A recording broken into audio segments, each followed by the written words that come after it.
Shantipur electric office ভাঙচুরের ঘটনায় গ্রেপ্তার নয়, শুরু রাজনৈতিক চর্চা। শান্তিপুরে ইলেকট্রিক অফিসে ভাঙচুরের অভিযোগের ঘটনায় মোট 9 জনকে গ্রেপ্তার করে আদালত পাঠালো পুলিশ। আর এই ভাঙচুরের ঘটনা নিয়েই শুরু হয়েছে রাজনৈতিক চর্চা। নদিয়ার শান্তিপুর থানার অন্তর্গত গোবিন্দপুর বাবলা পার হাউসের ঘটনা। তৃণমূলের অভিযোগ, এই ঘটনার সঙ্গে যুক্ত সম্পূর্ণ বিজেপি কর্মীরা। তারাই সরকারি সম্পত্তি ভাঙচুর করেছে। অন্যদিকে বিজেপির দাবি, এই ঘটনার সঙ্গে কোনো মতেই রাজনীতি যুক্ত নয়, এটা সাধারণ মানুষের স্বার্থে সকলের সম্মিলিতভাবে বিক্ষোভ জানাতে গিয়ে ঘটেছে। জানা যায়, দীর্ঘদিন ধরেই বাগাছড়া এলাকায় বিদ্যুতের চরম সমস্যা হয়। এই গরমে ঘন্টার পর ঘন্টা বিদ্যুৎ না থাকার কারণে নাজেহাল হতে হয় সাধারণ মানুষকে। বাড়ির ছোট বাচ্চারা শারীরিক অসুস্থতায় পড়েছে এই বিদ্যুৎ সমস্যার কারণে। সেই কারণে গতকাল এলাকাবাসী বিদ্যুৎ দপ্তরে বিক্ষোভ এবং ডেপুটেশন দিতে গিয়েছিল। সেখানেই তাদের বিরুদ্ধে অফিস ভাঙচুর করার অভিযোগও ওঠে। এরপরেই তদন্তে নেমে পুলিশ প্রায় 9 জনকে গ্রেপ্তার করে।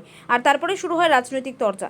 তৃণমূলের অভিযোগ, বিজেপি সম্পূর্ণ দায়িত্ব নিয়ে সরকারি অফিস ভাঙচুর করছে। অন্যদিকে বিজেপি পাল্টা তৃণমূলকে আক্রমণ করেছে। আকাশ বিশ্বাসের প্রতিবেদন, উত্তরের প্রহরী। একটা ঘটনা যেটা শোনা যাচ্ছে, এটা বাগাসরায় বিদ্যুৎ নিয়ে কদিন ধরে বাগাসরাতে বিদ্যুৎ সমস্যা হচ্ছে, এটা অল্প কিছুদিন ধরে এটা ক্রিয়েট করেছে। ওখানে নতুন সাবস্টেশন, আমি নিজেও আমার নেতৃত্বকে জানিয়েছি এবং সাবস্টেশনে গিয়েছি। ওখানে নতুন জায়গা সরকার খুঁজছে, জায়গা খুঁজে ওখানে সাবস্টেশন বসালে সমস্যাটা সমাধান হবে। এখন বিদ্যুৎ বিভ্রাট হচ্ছে মাঝে মাঝে, এজন্য আমরা দুঃখিত। কিন্তু এই ব্যাপারটা নিয়ে অহেতুক বিজেপির কিছু লোকজন নানানভাবে অফিসারকে হেনস্থা করছে। কালকে রাত্রেবেলায়ও কিছু লোকজন নিয়ে গিয়ে ওই সাবস্টেশনে গিয়ে রাত্রে ভাঙচুর করেছে। আমরা তো বারবার সরকারের পক্ষ থেকে আশ্বস্ত করেছি মানুষকে যে আমরা এই সমস্যার সমাধানে অ্যাক্টিভ থাকব, এবং আমাদের সরকারের আমলেই বিদ্যুৎ সমস্যাটা অনেকাংশে মিটে গেছে। আগের মতো লোডশেডিং আর এখন হয় না। কিন্তু বিজেপির লোকজন ঘোলা জলে মাছ ধরার জন্য এই কাহিনীগুলো করছে। আমরা বাগাসরাবাসীর প্রতি আন্তরিক, তাদেরকে আমরা বোঝাচ্ছি সব সময় এবং পাশে আছি, এবং দ্রুত গতিতে কাজ হচ্ছে। এটা বিডিও থেকে ডিএম সাহেব থেকে শুরু করে সবাই, বিদ্যুৎ দপ্তর পর্যন্ত সবাই জানে। আমরা জমি পেলেই, জমি অলরেডি আমাদের 3-4টে দেখা হয়ে গেছে সরকারের পক্ষ থেকে।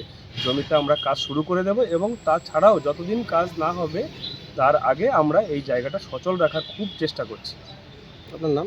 সুব্রত সরকার, সভাপতি, শান্তিপুর ব্লক তৃণমূল কংগ্রেস। ঘটনাটা মূলত বিজেপি ঘটিয়েছে।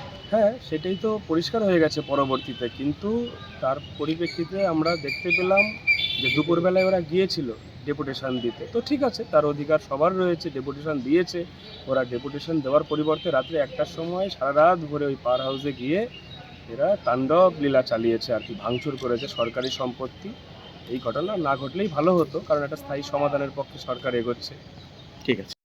গতকালকে বাগাসরার লোকজন এই যে পার্টি অফিস যে ইলেকট্রিক সাপ্লাই যে ভাঙচুরটা করেছে, এটা টোটালটাই বিজেপি চক্রান্ত করে মানুষের মধ্যে বিভ্রান্তি সৃষ্টি করার জন্য করেছে। তৃণমূলের অভিযোগ। যদি তৃণমূলের পক্ষে তোকে এটা বলে থাকে তাহলে এটা চরম মিথ্যা কথা। এই আন্দোলন তৃণমূল বিজেপি কিছু ছিল না। ওয়েসপুর জিপি আর বাগাছড়া জিপির যে একটা বিরাট অংশ, 50,000 লোকের বসবাস, আজকে 2 মাস ধরে সারা রাত কারেন্ট থাকছে না, তার বিরুদ্ধে প্রতিবাদ। এখানে তৃণমূল বিজেপি কিছু ছিল না। গতকাল দিনের বেলায় আমরা দিগনগর ইলেকট্রিক সাপ্লাইয়ে গিয়ে ডেপুটেশন দিয়ে এসেছি, মার্চ পিটিশন জমা দিয়ে এসেছি। তারপরেও গতকাল রাত 11:35 আবার লাইনটা আউট হয়ে যায়। তাই গয়েশপুর এবং বাগাছড়ার যারা শুভবুদ্ধি সম্পন্ন মানুষ, যারা প্রতিবাদ করতে জানে, সেই সমস্ত সুশিক্ষিত লোকজন কালকে আবার ইলেকট্রিক আমাদের পাওয়ার হাউসে এসেছিলেন। ওরা জানতে চেয়েছিলেন যে কী কারণে লাইটটা কাট আউট হয়ে গেল শুধু গয়েশপুর বাগাছড়া জিপির জন্য। এর থেকে কোনো ভাঙচুর ঘটনা ঘটেনি। এখানে তৃণমূল বিজেপির কোনো আন্দোলন নেই। আমরা সামগ্রিকভাবে সমস্ত যারা অসহায় মানুষ, আমি নিজেও অসহায়, বা আমার বাড়িতে বাচ্চা আছে, রাতের যে কী দুর্বিষহ যন্ত্রণা ইলেকট্রিক না থাকবে সেটা আমরা জানি। আমরা সমস্ত আন্দোলনকারীদের পাশে আছি। এখানে তৃণমূল বিজেপি বলে কিছু নেই। না, ডেপুটেশন বিক্ষোভ দেখানো তো গণতান্ত্রিক অধিকার। অবশ্যই। তাহলে সেখানে পুলিশ ধরবে কেন? আমরা তো গতকাল দুপুরে ইলেকট্রিক সাপ্লাইয়ে ডেপুটেশন দিয়েছিলাম, আমার কাছে ডেপুটেশনের কপি আছে। পুলিশ এই যে ধরলো যাদেরকে, কি হ্যাঁ, কারণে হলো? পুলিশ ধরলো ওখানে রাত্রে গেছে। এইবার যারা একটা বৃহৎ অংশের লোক যখন জমায়েত হয় তখন সবার মোটিভ ঠিক থাকে না। তার মধ্যে 2-1 জন কিছু বিভ্রান্তিকর কথাবার্তা, কিছু বিভ্রান্তিকর কাজ তারা করেছে। তার জন্য পুলিশ ওখানে বাছবিচার না করে যারা এই আন্দোলনের পাশে আছে অনেক দিন ধরে আন্দোলনটা করছে তাদেরকে এখানে ধরে এনেছে।